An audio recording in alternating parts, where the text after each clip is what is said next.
Oke pemirsa, kembali lagi di Hidup Sehat bersama Dr. Ekles. Nah, di segmen kali ini saya akan mengajak pemirsa di rumah mencari tahu apa sih yang namanya kanker kolon.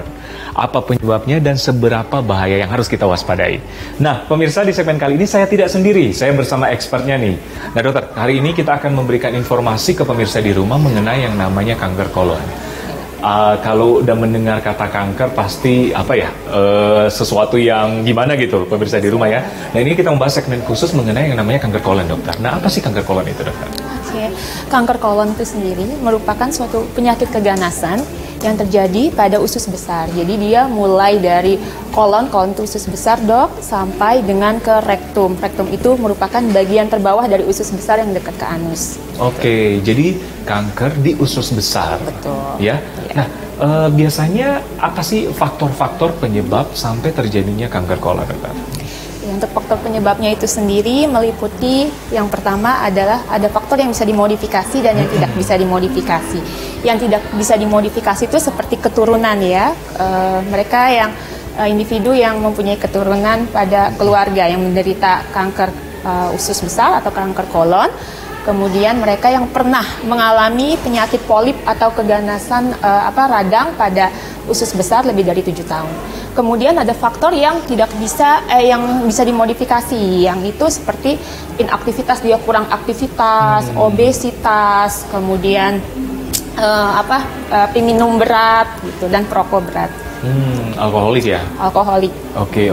Jadi ada banyak ya, kompleks ya. Jadi ada genetik, ada lifestyle, dan termasuk penyakit kolon ya di dalamnya ya.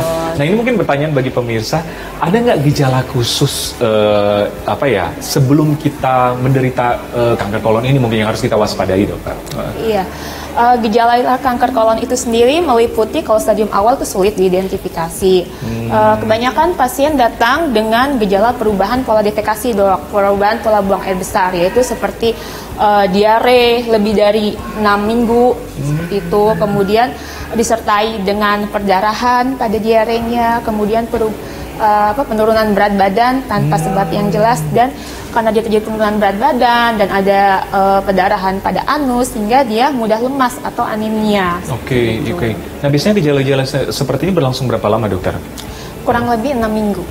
Oke. Ya, kalau pada stadium awal tadi dia tidak terlihat. Tidak terlihat. Betul. Tapi kalau sudah pada stadium lanjut dengan ada gejala yang kayak tadi, itu, betul, kurang lebih 6 minggu. Ini yang mungkin menjadi perhatian masyarakat atau kekhawatiran masyarakat. Apalagi kalau berbau kata kanker sudah, bayang-bayang udah menakutkan dokter. Nah, ini mungkin ada deteksi dini atau sebelum adanya kanker kolon atau gejalanya seperti apa dokter? Oke. Untuk deteksi dini sendiri, yaitu pada penderita dengan riwayat keluarga yang menderita kanker usus atau kanker kolon ya, ataupun tadi yang tidak gejala, untuk screening boleh-boleh saja seperti pemeriksaan fekal atau feses ya, karena tadi kan gejalanya kan meliputi perubahan pola buang air besar. Kemudian bisa juga dengan pemeriksaan endoskopi, jadi memasukkan kamera, selang yang berupa kamera ke dalam anus, jadi diperiksa itu mulai dari anus sampai ke ususnya. Kemudian bisa dengan CT scan kolonografi seperti itu. Oke. Jadi memang menjadi perhatian khusus bagi pemirsa di rumah yang menonton ini, kalau sudah ada faktor genetik berarti kita harus waspada dan mungkin screening. Tiap berapa lama biasanya dok? Ya, beda-beda. Untuk pemeriksaan feses bisa dilakukan 5 tahun sekali. 5 tahun sekali ya? Kalau endoskopi juga bisa dilakukan 5 tahun sekali. Rata-rata 5 tahun sekali. Oke. Yang memiliki riwayat keluarga ya? Betul. Setuju dokter. Nah, ini kayak dokter bilang tadi kan, kalau stadium awal tidak dapat dideteksi ya. Biasanya ada berapa stadium sih dok ini? Ada 4 stadium. Ya, digolongkan menurut TNM, klasifikasi AJCC Amerika Joint Committee on Cancer. Di situ ada 4 stadium berdasarkan dari letak tumornya itu, dia penyebar ke kelenjar getah bening atau menyebar ke organ yang jauh. Oke. Jadi yang dikatakan berarti semakin stadium lebih tinggi semakin ini ya berbahaya ya. Betul. Semakin penyebarannya lebih besar ya dokter. Betul. Oke dok, ini mungkin pertanyaan pemirsa di rumah nih, apalagi usus atau kolon itu kan sistem pencernaan. Betul. Nah, adakah makanan minuman yang mencetuskan kanker kolon ini dok? Ya, salah satunya selain dari tadi ya faktor keturunan dok, makanan yang sering menyebabkan terjadinya kanker kolon, yaitu makanan yang tinggi protein, tinggi kalori dan lemak. Tinggi kalori dan lemak itu seperti daging merah. Tentunya mereka misalnya suka makan steak mungkin, tapi tanpa sayuran seratnya seperti itu, atau makanan-makanan yang mengandung pengawet gitu. Kemudian minuman, yaitu minuman alkohol ya, minuman-minuman yang mengandung pengawet juga. Di sini yaitu pada penderita yang rutin mengkonsumsi dari alkohol moderat ya, artinya sering seperti itu, dalam jumlah yang banyak tentunya. Berarti ada makanan atau minuman yang mencetuskan kanker kolon ini ya. Tadi ya protein lemak tinggi ataupun alkohol. Nah, ini hati-hati nih bagi pemirsa di rumah nih ya. Nah, dari angka umur dokter, umur berapa yang paling sering biasanya? Yang paling sering ini jarang terjadi pada penderita kanker kolorektal, ini jarang sekali terjadi pada usia 40 tahun ke bawah. Jadi paling sering mereka terjadi pada usia 50 tahun ke atas atau usia 45 tahun dengan predisposisi atau dia mempunyai riwayat kanker kolon pada keluarga. Karena ini merupakan faktor genetik salah satu penyebabnya ya. Betul. Gitu. Dan ini nggak dok, ada yang lebih banyak nggak pria atau wanita? Atau sama aja? Prevalensi untuk kanker kolon ini 2-3 kali lebih banyak pada pria. Lebih banyak pria? Betul. Waduh, kita pria harus sering periksa ya. Nah dokter, nah ini kan berhubungan juga dengan saluran pencernaan, yang mungkin pertanyaan juga pemirsa di rumah nih, berhubungan dengan buang air besar. Ada kalanya kan orang sulit buang air besar nih, gitu. Ini kan merupakan salah satu tanda-tanda penyakit kanker kolon. Mungkin dokter bisa jelaskan mungkin yang normal berapa kali sih buang air besar sehari gitu?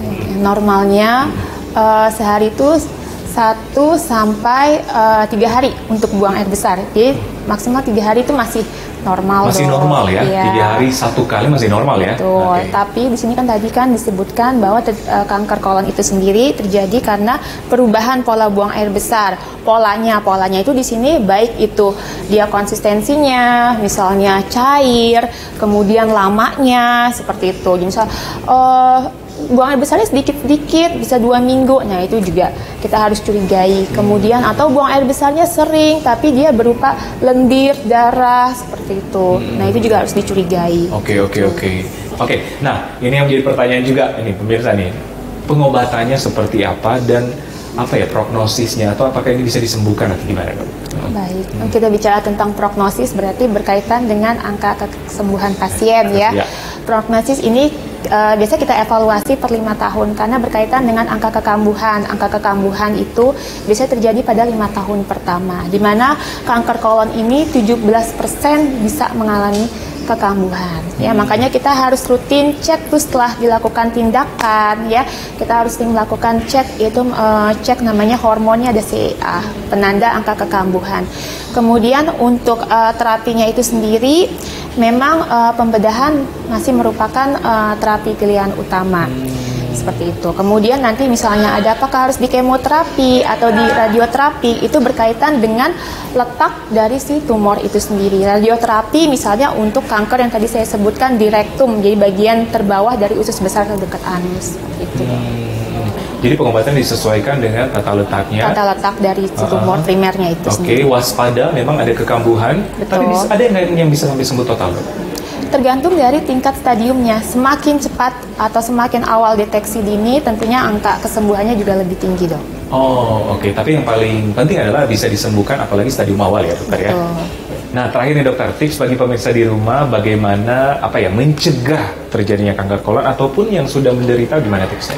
Baik, untuk cara mencegahnya ya karena ini berkaitan dengan lifestyle, jadi bisa dengan perbaiki pola makannya, diet tinggi serat, kemudian olahraga, kemudian menghindari alkohol, dan terutama adalah screening. Ya, baiknya pada usia 40 tahun yang mereka dengan keluarga menderita riwayat kanker kolon sebelumnya, baiknya untuk screening. Apalagi sudah ada gejala seperti itu. Ya, dan untuk mereka yang sudah menjalani pengobatan, baiknya dilakukan follow up secara tuntas gitu. Ikuti anjuran dokternya untuk pemeriksaan selanjutnya. Benar. Dan karena ada angka kekambuhan tadi ya. Betul. Jadi pengobatan harus sampai tuntas. Betul. Terima kasih dokter, informasinya sangat bermanfaat. Sehat selalu. Sama-sama. Oke. Nah, pemirsa, masih banyak informasi kesehatan lainnya. Tetap bersama kami di Hidup Sehat bersama Dr. Ekles setelah yang satu ini.